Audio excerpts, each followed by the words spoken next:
Creating extraordinary success in business and life is absolutely possible. That means more income, more freedom, and more energy for what you value most without the hustle or burnout. I'm Laura Flood, certified success and high performance coach, CEO for over 30 years, and a multiple seven-figure entrepreneur. I've built a profitable, sustainable business while prioritizing my family, my health, and my happiness, and I'm here to help you do the same. This is the Redefining Success Podcast, where I'll share the strategies, tools, and the mindset shifts to help you grow with intention, live a life you love, and create lasting happiness, wealth, and freedom without losing yourself in the process. Let's dive in. Last week, we had a conversation about reinvention. We talked about giving yourself permission to evolve and how the reality is that who you were 5 years ago is most likely not who you are today. We explored how success changes us, how life continues to evolve us, and how there comes a point when so many people begin to feel pulled towards something new. And as I reflected on that episode afterward, I kept coming back to a question that felt equally important. What happens when you're ready for what's next, but your life is already so full? That is such an interesting question because most high achievers approach growth by looking for something to add. Most people start looking for another strategy to follow or a new goal to chase. Maybe it's an opportunity that shows up, a project that feels exciting, or a new habit that they want to build. Or it could be a book that promises the answer that they've been searching for. Sometimes it's another certification or training program. But from what I see, the focus almost always lands on finding something else that might move them forward. And for years, that was my default approach too. Whenever I wanted a different result, my first instinct was to figure out what I needed to add. What else could I learn, or what could I improve? What else could I accomplish? But I know that some of the biggest breakthroughs in my life didn't come from adding anything at all. They came from deciding what no longer belonged. When I look back at some of the most important transitions in my life and my business, I always had to create space before the next chapter could fully arrive. When I became a parent, my priorities shifted. The way I defined success started to look different. I became so much more aware of where my time was going, and I got so much more clear about what I was and wasn't willing to sacrifice. I didn't stop being ambitious or caring about growth or achievement. I just became so much more intentional about what deserved access to my time and my energy. Years later, when I made the decision to leave the real estate brokerage where I spent over 26 years, there was another period of transition. And people often focus on the decision itself because it was a really significant change. But what they don't always see is everything that happened internally before that decision was ever made. There was such a process of recognizing that I had evolved. I had to acknowledge that the business that I wanted to build moving forward looked a lot different from the business that I had built in the past. I had to be willing to let go of something familiar to create space for something new. That's what today's conversation is really about.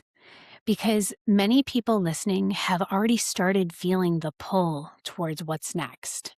Maybe it's a bigger vision or a healthier lifestyle. Maybe it's more time with family or creating a business that feels lighter and more enjoyable to run. It might be finally giving attention to something that you've been putting off for years. You can feel that desire, and you just know that there's another chapter available to you. What often gets overlooked is the fact that new chapters require capacity. They require attention and energy. And if your life is already completely full, if your calendar is packed and your mind is carrying 20 different open loops, or if you're maintaining commitments you don't even remember choosing, it's really difficult to fully step into what's next because everything from the current season is still demanding your attention. One of the things that I've become increasingly aware of over the years is that many successful people, they're not necessarily overwhelmed because they're doing too much.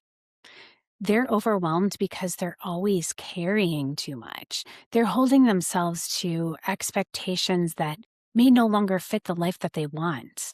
And then they also have this level of pressure that has quietly become normal. There are obligations that they've said yes to, goals that they're still chasing out of habit, and responsibilities that haven't been questioned or reevaluated in years. There are still all the open loops running in the background, the conversations, decisions, the unfinished tasks that never seem to fully leave their mind. And all of that takes up space. Today, I want to talk about what happens when we begin paying attention to those things, because making room for what's next isn't always about finding more time. Sometimes it's about deciding what no longer deserves a place in the life that you're creating. And that decision, it can change everything. People don't intentionally create a life that feels crowded. It rarely happens because of one big decision that you make. It happens gradually, one decision at a time. You agree to help someone with something, or a new opportunity comes along. Or it might be a new project gets added to your plate, and then suddenly you're taking on more responsibility. Someone asks for your time, and you really want to support them. None of those things seem significant on their own. In fact, most of those are good things. That's what makes it so difficult to recognize. The things that fill our lives are often opportunities, relationships, and commitments that felt important when we said yes to them. But then life keeps moving. A few months pass, and then all of a sudden a couple of years go by. And then one day you start feeling like there's never enough room. And it's not that there's necessarily anything wrong. There's just so much competing for your attention. I remember experiencing this so many times in my own business. I had one particular season where growth was the main goal. I was building, learning, taking advantage of all the opportunities available to me. And that season served me well, but it became so challenging later. Many of those commitments were still taking up space long after I had stopped asking whether they belonged there. I wasn't making conscious decisions anymore. I was simply maintaining everything that had accumulated over time. And I don't think I'm alone in that. I see it all of the time. People tell me that they want more time. What they often mean is they want more space. They want space to think and to be present. They want time to pursue something that's important to them, and they want the capacity to enjoy what they've already built. And the challenge is that space doesn't magically appear. Most of the time, it gets buried beneath years of all of those automatic decisions. And this is why I love asking coaching clients a simple question. If everything on your calendar disappeared tomorrow and you had to rebuild from scratch, what would you intentionally put back? It's amazing how quickly people start seeing things differently, because the answer isn't everything. There are usually commitments that no longer excite them and projects that they've mentally checked out of. There are responsibilities they've been carrying out of habit and things that they've continued doing simply because they've just always been done. And that's where this conversation really starts to get interesting. Because before you can make room for what's next, you have to become aware of what's already occupying all of the space. Once you start noticing what's occupying space in your life, another question usually comes up. Why haven't you let it go? Most of the things that create pressure in our lives, they aren't hidden. We know that they're there. We know which commitments we dread and which obligations feel heavier than they used to. We know when we're investing time and energy without getting much in return. The hard part is understanding why we continue carrying those things long after we've recognized them. Sometimes it's loyalty. You care about the people involved and you don't want to disappoint anyone. Other times it's history. You've done something for so long that it just starts feeling permanent.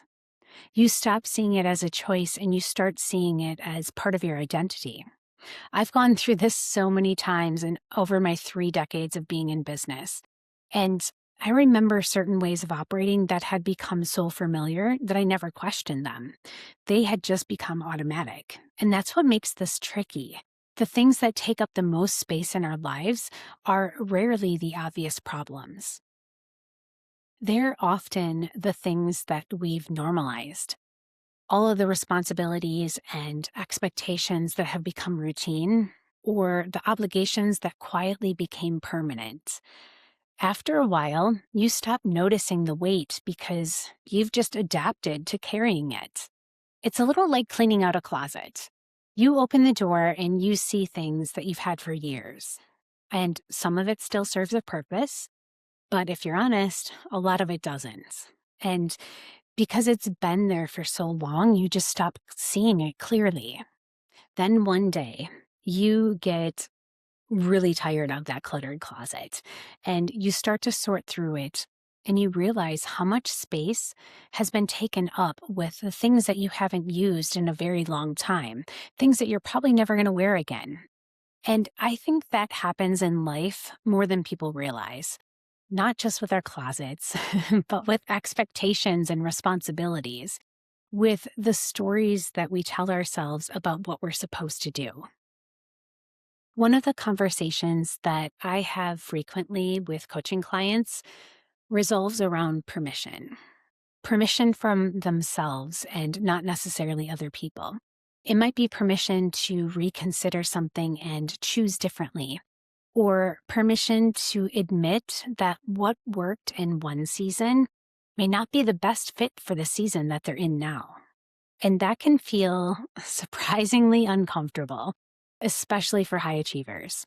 So many successful people pride themselves on commitment. They follow through and keep their word. They're always showing up. After all, those qualities are part of the reason that they've achieved so much. But there are also times when it's worth stepping back and asking whether the thing that you're committed to still makes sense. Otherwise, you'll keep investing time and energy in things that no longer deserve that level of attention.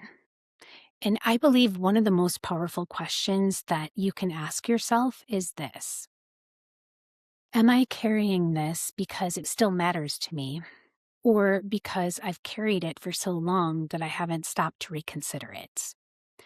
There's a really big difference between those two things. One is intentional and the other is automatic.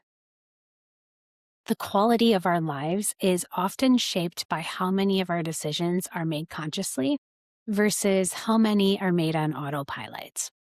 Before you can make room for what's next, you have to be willing to look honestly at what's already there.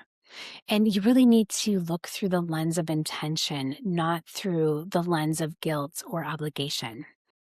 The goal isn't to remove everything, but we want to make sure that the things taking up space in your life still deserve to be there. This reminds me of a conversation that I had with a coaching client not too long ago. She wasn't overwhelmed. In fact, that was part of what made this situation so confusing to her. There wasn't a major crisis or anything falling apart. She wasn't struggling to keep up. If anything, she had reached a point where many of the goals she worked toward were finally in place. But despite all of that, she couldn't shake the feeling that something was off. There wasn't anything wrong, it just felt so crowded. She kept telling me the same thing: I never feel like I have enough room. At first, she thought it was a time management issue. She assumed that she just needed a better system or a more efficient schedule. But as we started digging deeper, something else became clear. The problem wasn't that she didn't have enough hours in the day. The problem was that so many things had gained access to her life over the years that she was no longer being intentional about what belonged there. There were projects that she had outgrown and commitments she kept saying yes to because she just always said yes. There were activities that she continued participating in, even though they didn't feel important anymore. None of those commitments were terrible or necessarily a problem on their own. They were just occupying so much space. And I'll never forget one of the questions that I asked her. I said, if this commitment showed up in your life today for the very first time, would you agree to it? And she sat quietly for a moment and then she laughed and she said, not a chance. And that answer told us everything that we needed to know. The issue wasn't the commitment itself. It had just been there for so long that she stopped evaluating it. And once we started looking at other areas of her life through that same lens, the pattern appeared everywhere. There were things that she was doing because she wanted to do them, but there were also so many things she was doing because they had become familiar. So over the next few months, she started making a lot of small adjustments. She wasn't blowing up her life. Most of the changes were small enough that nobody else would have noticed them. But she really became more intentional. A few commitments came off her calendar, and she stopped volunteering for things that weren't a priority. She finally gave herself permission to decline opportunities that weren't aligned with where she wanted to go. She got so much time back, and she told me that she just started to feel so much lighter, so much more focused and more present. She had more energy for the things that mattered most because her attention wasn't being pulled in so many directions. That's when it became obvious that making room for what's next isn't really about creating a perfectly organized schedule. It's about becoming intentional about what gets access to your life.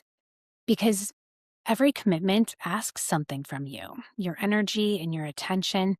It really asks for a piece of your future. And when you start evaluating your decisions this way, you become much more selective about what you allow into your life. What I found most interesting about that client wasn't just the decision that she made. It was what happened afterward. A few months later, we were on another coaching call, and I asked her how things were going. She had such a big smile, and she said, I feel like I got my life back. And at first, I thought she was talking about her schedule, but she wasn't. She was talking about how she felt. Before we started working together, she spent a lot of time feeling mentally divided. Even when she was at home, part of her attention was somewhere else. She would be sitting at dinner thinking about work, or she'd be watching her kids play sports while mentally reviewing everything that she needed to do the following day.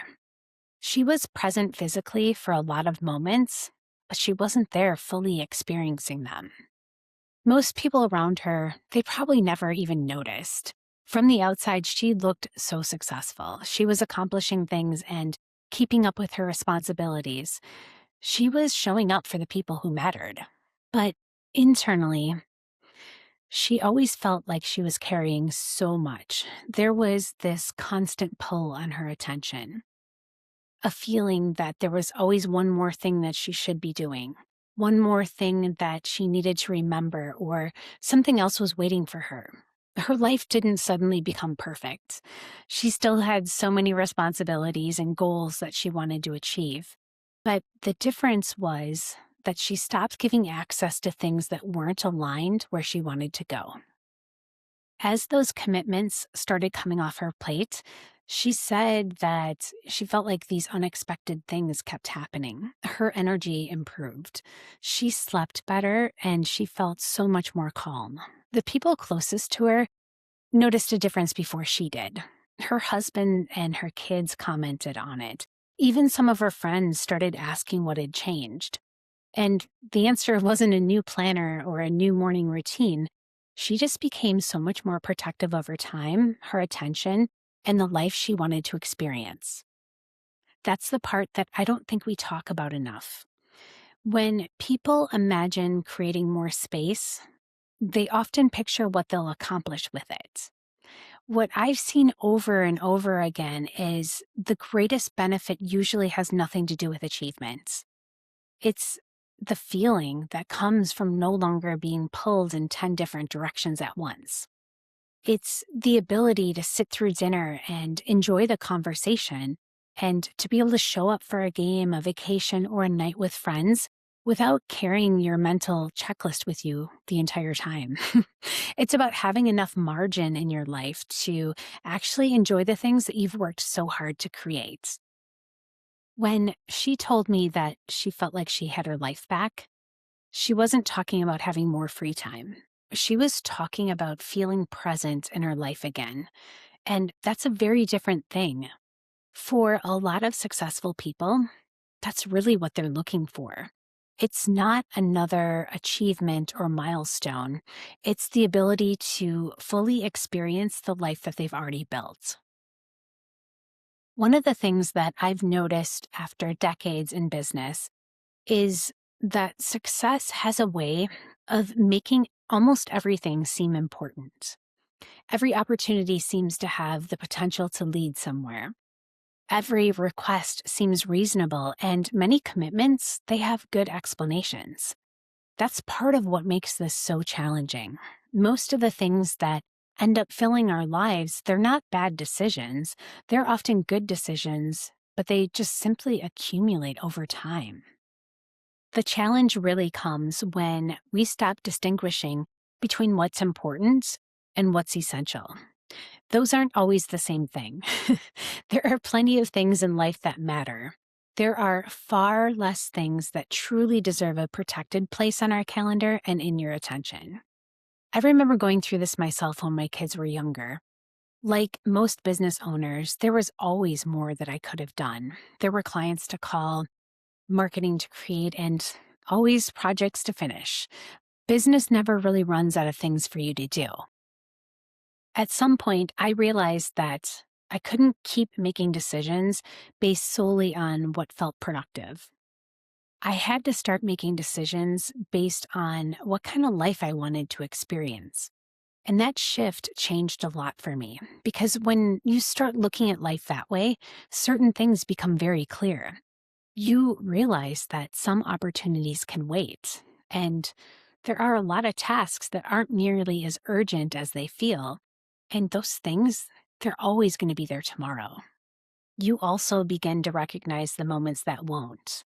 A season with your children, or time spent with your parents, a conversation with a friend, and those amazing family vacations. The ordinary moments that don't seem extraordinary until years later when you realize how much they mattered. One of the reasons I feel so strongly about this conversation is because I've worked with enough successful people to know that most people aren't looking for their next achievement. They're looking for a way to enjoy the life that they've already built. They want to feel present and settled. They want to stop feeling like they're constantly chasing the next thing while missing the season that they're currently living. And that doesn't mean that you stop pursuing goals or you stop growing.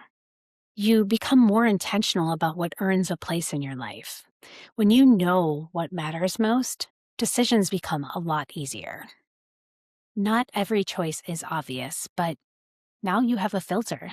You know what you're protecting and what deserves your attention. And you know what you're no longer willing to sacrifice in the process. For me, that's one of the greatest gifts of creating space. You stop reacting to everything around you, and you start building your life around what matters most. As we wrap up today, I want to leave you with one final thought. Life rarely becomes less busy on its own. There will always be another opportunity to pursue, another project to finish, or another demand competing for your attention. But one day, you're going to look back on this season and you won't remember every email that you sent or every item that you checked off your to-do list. But you'll remember the people, the conversations, and the experiences that you've had. You'll remember all the amazing memories that happened while everything else was competing for your attention. My hope is that today's conversation encourages you to create a little more room for those things. Not someday, but now. Because you deserve to slow down and actually enjoy this incredible life that you've built. Thank you for spending this time with me today. If you'd like support creating more clarity, intention, and alignment in your business and life, the links for the Redefining Success Collective, the Redefining Success Reset, and private coaching are in the show notes for you. Looking forward to seeing you next week.